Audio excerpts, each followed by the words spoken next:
Hello guys, welcome to my channel. ഇന്നൊരു 10 മണിയൊക്കെ ആയപ്പോഴത്തേക്കും കിങ്ങിന് പറയാണ് അവൾക്ക് ലേസ് വേണമെന്ന്.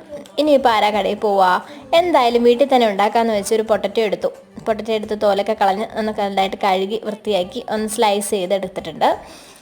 ആദ്യ പരീക്ഷണമായിട്ട് ഞാൻ ഒരു പൊട്ടറ്റോ മാത്രമേ എടുത്തുള്ളൂ. അതിനെ ഒരു ബൗളിൽ കുറച്ച് വെള്ളത്തിലിട്ട് മുങ്ങി നിൽക്കുന്ന രീതിയിൽ വെള്ളം ഒഴിച്ചിട്ട് അതിലൊരു സ്പൂൺ ഉപ്പും കൂടി ഇട്ട് ഒരു 10-15 മിനിറ്റോളം ഒന്ന് റെസ്റ്റ് ചെയ്യാനായിട്ട് മാറ്റി വെച്ചു.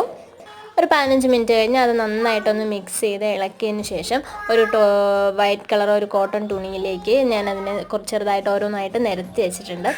ശേഷം ഒരു ചീനച്ചട്ടി അടുപ്പത്ത് വെച്ച് എണ്ണ ഒഴിച്ച് ചൂടാക്കി ഈ പൊട്ടറ്റോ ഇട്ട് നന്നായിട്ട് ബ്രൗൺ കളർ ആവുന്നത് വരെ ഒന്ന് മൂപ്പിച്ച് കോരേണ്ടതാണ്.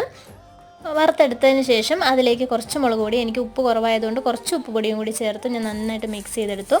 അപ്പോൾ എന്തായാലും നല്ല ക്രിസ്പി ആയിട്ടുള്ള ലേസ് ആയിരുന്നു. എന്തായാലും എല്ലാവരും ഒന്ന് ട്രൈ ചെയ്ത് നോക്കുക. ചാനൽ സബ്സ്ക്രൈബ് ചെയ്യാൻ മറക്കരുതേ. അപ്പോൾ ടാറ്റാ.